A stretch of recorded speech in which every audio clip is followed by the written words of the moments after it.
بسم اللہ الرحمن الرحیم۔ ایک صاحب نے معلوم کیا ہے کہ لوگ یہ کہتے ہیں کہ جب سانپ کو مارا جائے تو اس کی آنکھ کو پھوڑ دینا چاہیے، اسے کہیں دفن کر دینا چاہیے یا اسے جلا دینا چاہیے، اس لیے کہ اگر سانپ کی آنکھ کو نہیں پھوڑا جائے گا تو سانپ مارنے والے کی شکل کو اپنی آنکھوں میں محفوظ کر لیتا ہے اور دوسرا سانپ آ کر اس تصویر کو دیکھ کر کے جو آنکھ میں محفوظ ہو جاتی ہے بدلہ لینے کے لیے آتا ہے اور جو مارنے والا ہوتا ہے اسے ڈس لیتا ہے۔ تو یہ معلوم کر رہے ہیں کہ یہ کیا بات درست ہے، اس کی کیا حقیقت ہے۔ تو جو عام عرض ہے کہ یہ اس طرح کی جو باتیں ہیں ہمارے یہاں ہندوؤں کے یہاں سے آئی ہیں، ہندوؤں کے یہاں اس طرح کے عقیدے اور نظریات پائے جاتے ہیں، ان کے یہاں سے اس طرح کی چیزیں آئی ہیں۔ زمانے جاہلیہ کے جو عرب تھے،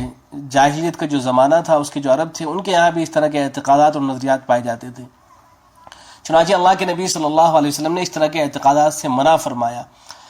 چنانچہ ابو داؤد کے اندر روایت ہے، حضرت ابن عباس رضی اللہ عنہ اس کو روایت کرتے ہیں کہ رسول اکرم صلی اللہ علیہ وسلم نے ارشاد فرمایا کہ من تلک الحیات مخافۃ طلبہن فلیس منا،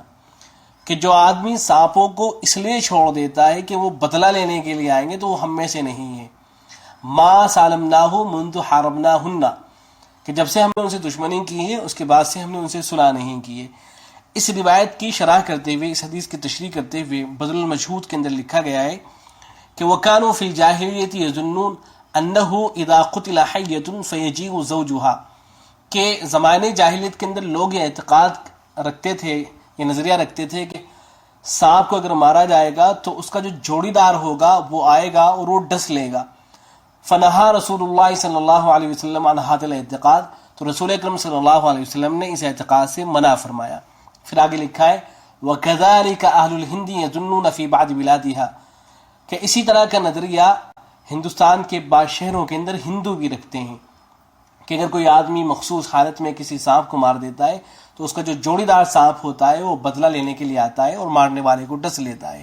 تو اس طرح کی جو باتیں ہیں وہ ہندوؤں کے یہاں پائی جاتی ہے، تو اس طرح کے نظریات ان کے یہاں پائے جاتے ہیں، ہمارے یہاں نہیں۔ ہمارے یہاں تو حکم یہ ہے کہ اگر سانپ نظر آئے تو اس کو مار دینا چاہیے۔ چنانچہ حضرت ابن عمر رضی اللہ تعالیٰ عنہ سے روایت ہے،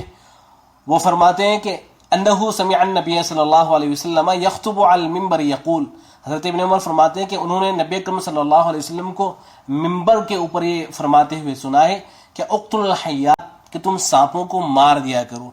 قال عبداللہ ابن عمر فرماتے ہیں کہ فلبثت لا اترک حیۃ اراھا الا قتلتها، کہ جب سے میں نے نبی اکرم صلی اللہ علیہ وسلم کا یہ فرمان سنا ہے اس کے بعد میں جہاں کہیں بھی سانپ کو دیکھتا ہوں تو اس کو مار دیتا ہوں۔ یہ بخاری اور مسلم وغیرہ کی روایت ہے۔ تو معلوم یہ ہوا کہ اگر سانپ نظر آئے تو اس کو مار دینا چاہیے۔ اس خیال سے سانپ کو چھوڑ دینا کہ جب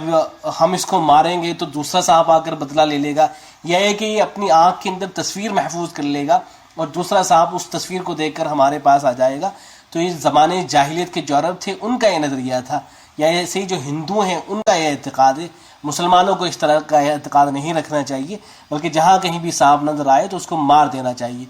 ہاں اتنی تو گنجائش ہے کہ اگر کسی علامت سے، کسی نشانی کے ذریعے سے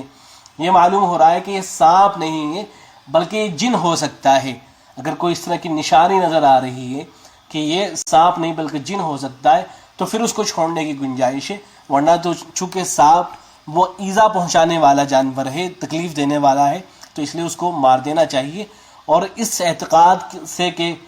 دوسرا سانپ آ کر بدلہ لے لے گا، یہ جاہلوں والا اعتقاد ہے، اس طرح کا اعتقاد کسی مسلمان کو نہیں رکھنا چاہیے۔ والسلام علیکم۔